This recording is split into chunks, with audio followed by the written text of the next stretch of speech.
नमस्कार दर्शक बंधु, आमे आज जानिबा कालबैशाखी संपर्कित विशेष गुरुत्वपूर्ण खबर को। राज्य में घड़घड़ी सहित कुआपथर वर्षार आशंका रही। तेबे केउं केउं जिल्ला को पाणीपाग तरफ वार्निंग दि जानिबा से संपर्क में एवं यही कालबैशाखी वर्षा किभली भाव रूप नेब से संबंध में संपूर्ण विवरण मैं आपको वीडियो प्रदान करी। आपण मैंने निश्चित वीडियो को प्रथम शेष पर्यंत देखिए। जब वीडियो भल लगे तेज पाखे लाल बटन दे निश्चित सब्सक्राइब करें। पाखे बेल आइकन बजाई देवे ऊपर आसुवा ऑल नोटिफिकेशन क्लिक करें भूलिबेनि, जहाँफल एभली वीडियो सर्वप्रथम आपण मान निकट में पहुँच पार। तेज आसतु जानिबा आज यही पाणीपाग संपर्कित कालबैशाखी संपर्कित विशेष गुरुत्वपूर्ण सूचना। कालबैशाखी प्रभाव में पूरा राज्य में पाग बदलवा जो ताती तलमुहा होइछि। किछिटा आश्वस्ति मिली। सोमवार 9टी जिला ऑरेंज वार्निंग जारी करिछि पाणीपाग विभाग। मयूरभंज, बालेश्वर, भद्रक, केन्दुझर, गजपति, सुंदरगढ़, झारसुगुड़ा, बरगढ़, संबलपुर रे कुआपथर सह वर्षा और घड़घड़ी हो पारे बोली पाणीपाग विभाग पूर्वानुमान करिछि। रविवार सकाळ 11:30 बेलू झारसुगुड़ा रे तापमात्रा थिला 41.8 डिग्री सेल्सियस। रविवार से समय ताती 32 डिग्री तलक खसीला। संबलपुर रे 39.4 डिग्री रु 29.8 डिग्री खसीला।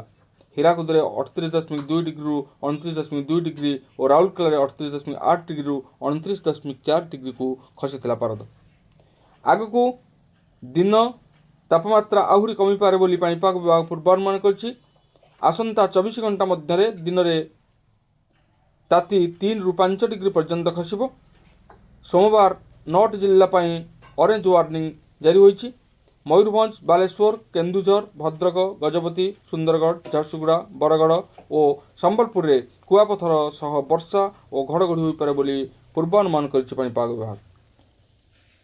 पवनर झटका 50 रु 60 किलोमीटर बेगर रही पारे बोली पाणीपाग विभाग सतर्क कराइछि।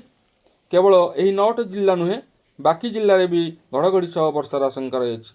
जाजपुर, केन्द्रापड़ा, कटक, जगतसिंहपुर, देवगढ़, अनुगुल, ढेंकानाल, पुरी, खोर्धा, नयागढ़, गंजाम, सोनपुर, बौद्ध, नुआपड़ा, बलांगीर, कलाहांडी, कंधमाल, नवरंगपुर, रायगड़ा, कोरापुट और मालकानगिरी रे कालबैशाखीर प्रभाव देखा मिलिबो एवं घड़घड़ी सह वर्षा हो पारे। जोर पवन बहिबा सह पवनर झटका 40 रु 50 किलोमीटर बेगरे हो पारे बोली पाणीपाग विभाग सतर्क सूचना जारी करिछि। तेबे शनिवार झारसुगुड़ा रे 44.7 डिग्री तापमात्रा रेकर्ड करा सह राज्यर सबुठारु उत्तप्त सहर पलटिथिला। रविवार एठारे तापमात्रा 35 डिग्री खसीथिला। भुवनेश्वर दिन तापमात्रा सर्वाधिक 38.1 डिग्री रही। सबु स्थान तापमात्रा 40 डिग्री भितर रही। तेबे तथापि किछि स्थान रे गुळुगुळी अनुभूत होउछि, किंतु पागरे परिवर्तन आसीछि। तापमात्रा निश्चित रूपे ह्रास पाइछि।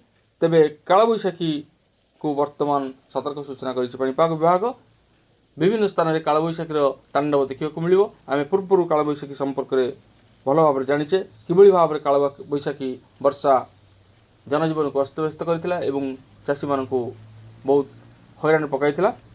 तेबे पुणी आसुची कालबैशाखी। ये आज विशेष गुरुत्वपूर्ण खबर। आज पुणी देखा आगामी भिडियो। रोचे धन्यवाद, नमस्कार।